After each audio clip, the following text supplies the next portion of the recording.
Collector గారికి, MLA గారికి, అందరు పుర ప్రజలకి నమస్కారం అండి. మేము 188/1 ఫ్లాట్ బాధితులం అండి. మేము సర్వే నెంబర్ బాధితులం. మేము రాప్తాడు పొలం, మాది రాప్తాడు పొలం దగ్గర మాకు సబ్ డివిజన్ చేసి వీళ్ళెవరో సంజీవ్ రెడ్డి, కాసంశెట్టి లక్ష్మయ్య, లక్ష్మీదేవం వాళ్ళు ముగ్గురు కలిసి మాకు అమ్మి ఉన్నారు. అమ్మాయి ఉంటే మాకు తర్వాత దీన్ని ముందల నుంచి వెనక నుంచి ముందుకి కావాలని చెప్పి వాళ్ళు సబ్ డివిజన్ చేస్తామని చెప్పి భయభ్రాంతులు చేస్తున్నారు. ఒక్కో రోజు ఒక్కో రకంగా వచ్చి భయభ్రాంతులు చేస్తున్నారు. మేము ఎవరండి చిన్నపరెడ్డి వాళ్ళ తాలూకా వచ్చి మమ్మల్ని అందరినీ ఒక్కో రోజుకి ఒక్కో రకంగా భయభ్రాంతులు చేస్తూ పోలీస్ స్టేషన్కి, కానిస్టేబుల్కి తోలుకొని వచ్చి చెప్తూ ఉన్నారు మమ్మల్ని. దాన్ని ఒక్కరు మాకు దయవుంచి మా ప్లాట్లు మేము 85-86 సంవత్సరం నుంచి 2000 సంవత్సరం దాకా కొని ఉన్నాము మేము. దీనివల్ల వాళ్ళని అడిగితే మా వాళ్ళు ఎవరో అమ్మున్నారు, మాకు తెలియదు అవన్నీ అని చెప్పి వాళ్ళు ఏదో చెప్తున్నారు. ఫ్రంట్ నుంచి బ్యాక్ నుంచి ఫ్రంట్కి వాళ్ళు మేము మారుస్తామని చెప్పి సబ్ డివిజన్లు చేస్తామని చెప్పి కొద్దిగా భయభ్రాంతులు చేస్తూ మమ్మల్ని కన్ఫ్యూజ్ చేస్తున్నారు. మేము 200 ప్లాట్లలో ఉండే మెంబర్లం మేమండి. 200 ప్లాట్లు గల మేము సభ్యులం. మమ్మల్ని ఒకరు ఇబ్బంది పెడుతున్నారు. దయవుంచి మాకు ఈ మీడియా ద్వారా కానీ, కలెక్టర్ ద్వారా కానీ, లేదా ఎంఆర్ఓ ద్వారా కానీ, వీళ్ళందరి ద్వారా మాకు న్యాయం చేయవలసిందిగా మేము కోరుచున్నాము. అది ఈ ప్లాట్లు మాది, మీకు సబ్ డివిజన్ లేదు, మీకు సంబంధం లేదు. ఇది ఎప్పుడో మా పూర్వీకులు అమ్మారు, మాకు తెలవకుండా చేశారు అని చెప్పి మమ్మల్ని భయభ్రాంతులు చేస్తున్నారు. సార్, ఇది 1986-87లోని ఇది లేఅవుట్ చేయడం జరిగింది. సో 1986-87లో లేఅవుట్ చేసినప్పుడు అది మనకు పంచాయతీ అప్రూవల్ కానీ ఏది అప్పట్లో లేదు. సో అప్పుడు వాళ్ళు ఏం చేశారంటే మొత్తం వీళ్ళు ముగ్గురు పార్ట్నర్స్గా కలిపేసి ఇవి లేఅవుట్ వేశారు. ఫ్లాట్లుగా లేఅవుట్ వేసుకొని ముగ్గురు అగ్రిమెంట్ చేసుకొని ఇండివిజువల్గా అమ్మారు. అంటే ఒకటే లేఅవుట్, ఒకటే ఎకరాల్లోనే మొత్తం అందరూ ముగ్గురు కలిసి ఎవరికి ఎన్ని వచ్చినాయో, ఎన్ని భాగాలు వేసుకున్నారో వాళ్ళకి తెలియకోకుండా, అంటే పక్కనే ఇది ఒకరు సంజీవ్ రెడ్డి గారు అమ్మితే, లక్ష్మమ్మ ఒకరికి అమ్మితే ఇంకొకరికి అమ్మారు. సో అట్లా ఇండివిజువల్గా ఒక్కొక్కరికి ఒక్కొక్క పర్సన్ అమ్ముకోకుండా డిఫరెంట్ పర్సన్స్కి అందరూ అమ్మారు. సో ఇక్కడ ఏం జరుగుతుందంటే మొత్తం వాళ్ళది 6 ఎకరాలు అండి. 188 ఉండే సర్వే నెంబర్లో 6 ఎకరాలు. 6 ఎకరాలు గాను 1 ఎకరా ఒకరికి సపరేట్గా అమ్మారు. మిగిలిన 5 ఎకరాల్లోనూ లేఅవుట్ వేశారు. ఈ 5 ఎకరాల లేఅవుట్లకు గాను మొత్తం అందరూ కలిసి ఇక్కడ మేము తీసుకున్న వాళ్ళందరూ ఒకరు 4 సెంట్లు పెట్టి తీసుకున్నారు, ఒకరు 8 సెంట్లు పెట్టి తీసుకున్నారు, ఒకరు 20 సెంట్లు పెట్టి తీసుకున్నారు. ఇట్లా ఒక్కొక్కరు పెట్టి తీసుకున్నారు. వాళ్ళు తదనంతరం మళ్ళీ కూడా అమ్మి, అంటే క్రయ విక్రయాలు కూడా జరిగినాయి ఇందులో. అంటే కొనిన వాళ్ళు ఉన్నారు, అమ్మిన వాళ్ళు కూడా ఉన్నారు.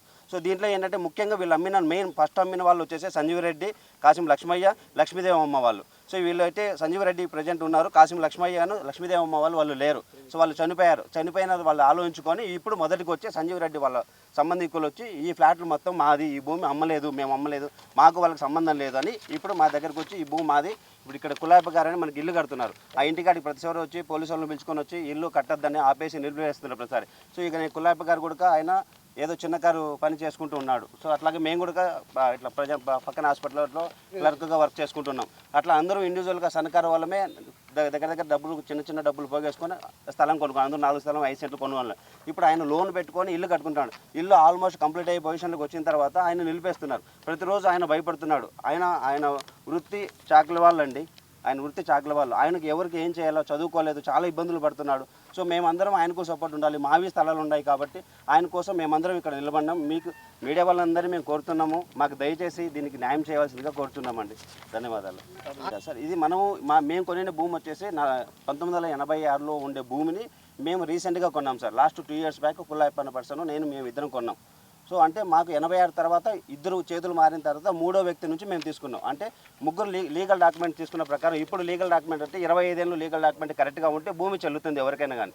సో అట్లా ఈ లీగల్ డాక్యుమెంట్ కూడా లాయర్ గారి దగ్గర చెక్ చేయించుకొని 1-2 సార్లు చూసుకున్న తర్వాత లాయర్ దగ్గరికి ఇవన్నీ కరెక్ట్గా ఉన్నాయి, డాక్యుమెంట్స్ అంతా కరెక్ట్గా ఉన్నాయి, 25 ఏళ్ళ వరకు క్రయ విక్రయాలు కూడా కరెక్ట్గా ఉన్నాయని ఉద్దేశం తెలిసిన తర్వాత మంచిగా ఉంది. రిజిస్ట్రేషన్లు కూడా డబుల్ రిజిస్ట్రేషన్ లేవు, సింగిల్ రిజిస్ట్రేషన్ ద్వారా మేము ఆ రోజు డబ్బు పెట్టి తీసుకున్నాం. తక్కువ రేటుకి వస్తుందని చెప్పి మాకు ఊరికి దూరంగా ఉన్నా కూడా తీసుకున్నాం. ఈ రోజు ఇక్కడ ఏమైందంటే దగ్గరలో హైవే పడింది. హైవే పడడం వల్ల ఇది వాల్యూ పెరిగిన తర్వాత వాళ్ళకు ఉన్న భూమి కింద ఉండే భూమిని పైకి కన్వర్ట్ చేసుకుంటూ మాకు పైకి వస్తే వాల్యూ పెరుగుతుందని చెప్పి ఈ ఫ్లాట్లలోకి ఇప్పుడు కన్వర్ట్ చేసుకొని ఇక్కడికి వచ్చారు. ఆఫీసుల దగ్గరికి వెళ్ళాం సార్. మేము కలెక్టర్ స్పందనాలు కూడా 2 times మేము ఇచ్చాము. స్పందన వచ్చి అయిపోయిన తర్వాత కూడా మళ్ళీ రెవెన్యూ ఎంఆర్ఓ గారికి ఇచ్చాం. రెవెన్యూ తర్వాత మళ్ళీ ఎస్పీ ఆఫీస్కి ఇచ్చాం. ఎస్పీ ఆఫీస్ నుంచి మన రాప్తార్ పోలీస్ స్టేషన్ వాళ్ళ దగ్గర కూడా వెళ్ళొచ్చాం సార్. వెళ్ళిన తర్వాత మీరు ఏదైనా ఉంటే కనుక కోర్టులో చూసుకోండి అని చెప్పారు. రాప్తార్ పోలీస్ సార్ వాళ్ళు కూడా కోర్టులో చూసుకోమని చెప్పారు. సో మేము ఒకసారి మీడియా వాళ్ళను అప్రోచ్ అయ్యి మీడియా ద్వారా మా బాధ తెలియజేసుకొని దాని తర్వాత మీరు ఏం చెప్తారు దాన్ని చూసుకొని మేము కోర్టుకు వెళ్ళాలా లేదంటే మా పరిస్థితి ఏంటి. సో మేము ఒక్కరి బాధితులం కాదు సార్, దగ్గర మనం 70-80 మంది ఈ బాధితులు మేము ఉన్నాం, ఈ ఫ్లాట్ గల వాళ్ళే ఉన్నాం. సో దీనికి ఏదైనా మనకు పరిష్కారం ఏమైనా చేయగలగని కోరుతున్నాం సార్. స్థానిక ఎమ్మెల్యే గారికి మేము తెలియజేయడం అనగా మేము ఫ్లాట్లు ఇక్కడ క్లియర్గా ఉన్నాయని కొన్నాము. ఇక్కడ ఇప్పుడు వచ్చేసి వేరే వాళ్ళు వచ్చి బెదిరిస్తున్నారు. డైలీ వచ్చి అతని పేరు చిన్నపరెడ్డి వాళ్ళ తమ్ముళ్ళు వాళ్ళంతా వచ్చి బెదిరిస్తున్నారు. మేము 2-3 సార్లు వచ్చినాము, మీది ఏందని ఉంటే తెచ్చుకోపోండి అని వాళ్ళు అన్నారు. మాకు మేము కొనిండేది 84లో కొన్ని వాళ్ళతో మేము కొన్నాము. మా ఫ్లాట్లు క్లియర్గా ఉండాలని మేము చెప్పినాము. అయినా వాళ్ళు రోజు వచ్చి పోలీసు వాళ్ళని తోలుకొని వచ్చి బెదిరిస్తున్నారు. పోలీసు వాళ్ళని కూడా కన్నా సార్ మేము ఏదో కొనిండేటి మీరు వాళ్ళు వస్తున్నారంటే వాళ్ళు కంప్లైంట్ ఇచ్చినారు. మీరు ఎందుకు కొన్నారు, మీరు ఉండే ల్యాండ్ వెనకాల బ్యాక్ సైడ్ కదా అంటే లేదు మాకు ముందుకు వస్తుందని వాళ్ళు మామూలుగా చెప్తున్నారు. వాళ్ళు చెప్పినా కానీ వాళ్ళు వినలేదు. వాళ్ళు రోజు వచ్చేది మీరు ఏం చేస్తారో చేసుకోండి, మీరు దిక్కుని సార్ చెప్పుకోండి అంటున్నారు. మేము ఎస్పీ దగ్గర కంప్లైంట్ ఇచ్చినాము, కలెక్టర్ గారికి ఇచ్చినాము, సిఐ దగ్గరికి కూడా చెప్పాము. ఇది వాళ్ళు సిఐ గారు పిలిచినప్పుడు వాళ్ళు రాలేదు, చిన్నపరెడ్డి వాళ్ళు రాలే. మేము ఆడ బెంగళూరులో ఉన్నాము, ఆడుంటాము, మాకు అవ్వలేదు అన్నారు. ఇప్పుడు మేము ఎవరు లేనప్పుడు వాళ్ళు అతను వస్తాడు, సర్వేని తోలుకొని వస్తాడు, డైలీ కొలుస్తాడు. రోజు ఒక రకంగా బెదిరిస్తున్నాడు సార్. మాకు ఏదో న్యాయం చేయమని ఎస్పీ గారిని, కలెక్టర్ గారిని, సిఐ గారికి, స్థానిక ఎమ్మెల్యే గారికి కోరుకుంటున్నాం సార్. మీ దగ్గర ఆధారాలు ఉన్నాయి సార్, మా ప్రూఫ్లు ఉన్నాయి, లేఅవుట్ ఉంది.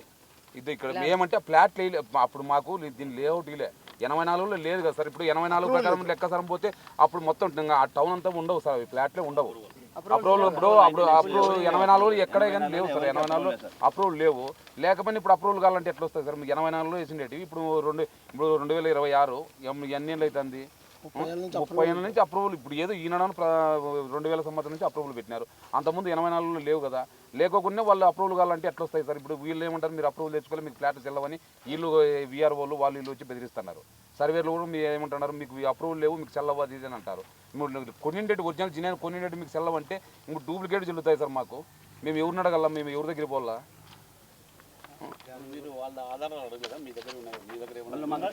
చూపించడం లేదు సార్. వాళ్ళు ఏం చూపించారు సార్? మాకు ఉండేది ఇప్పుడు చెప్పేది మేము కొనిండే ల్యాండ్లో మాకు జినేన్గా ఉంది, మేము జినేన్ ఉందని మేము కొన్నాము. వాళ్ళు కొనిండేటివి వాళ్ళు ఒకసారి కూడా పేపర్లు చూపిలు అడిగినా కానీ చూపిరు. పేపర్లు ఏంటో పేపర్లు పట్టుకొని వస్తారు, రౌండ్ వేసుకోమతారు, ఇద్దరు పోలీసులను తోలుకొని వస్తారు, రౌండ్ వేసుకో. పోలీసులను కూడా కానీ సార్ మీకు రెవెన్యూలో ఏం సంబంధం సార్, మీరు ఎందుకు వస్తున్నారంటే వాళ్ళు చెప్పరు, వెళ్ళిపోతారు. వాళ్ళు ఏమన్నా ఇప్పుడు ఇంతకుముందు మేము ఎస్పీకి ఇచ్చినాము అర్జీ, కలెక్టర్ గారికి ఇచ్చినాము, ఎంఆర్ఓ దగ్గర ఇచ్చినాము, ఇంక ఎమ్మెల్యే గారికి నేడుకుంటున్నాము. ఏదో మాకు ఇది న్యాయం చేయమని అడుక్కుంటున్నాము సార్. అట్లే వాళ్ళ పార్ట్నర్స్ కూడా ముగ్గురు. మీడియా మిత్రులకు, పుర ప్రజలకు, ఎమ్మెల్యే గారికి, అందరికీ పేద ప్రజల యొక్క తరపున మేము పేద ప్రజల మేము ప్రతి నెల వచ్చిన జీతంలో చిన్న 10-12 వేల జీతంలో మేము ఎంతో అంత పోగు చేసుకున్న డబ్బుతో మేము కట్టుకున్న ఫ్లాట్లు ఇవి. చాలామంది ఇందులో రకరకాల వ్యక్తులు ఉన్నారు. దినసరి కూలీలు ఉన్నారు, చిన్న 15,000 చేసే ఎంప్లాయీస్ ఉన్నారు. వీళ్ళంతా మేము ఎగ్జాంపుల్ నేను 2013లో నేను ఇక్కడ ఫ్లాట్ తీసుకున్నాను. అంతకుముందు నాకు ఫ్లాట్ అమ్మిన వ్యక్తి 2007లో వాళ్ళతో తీసుకున్నాడు. అంతకుముందు క్రయ విక్రయాలు సుమారు 6 సార్లు 7 సార్లు క్రయ విక్రయాలు జరిగినాయి దాదాపుగా ఈ 30 ఏళ్ళలో.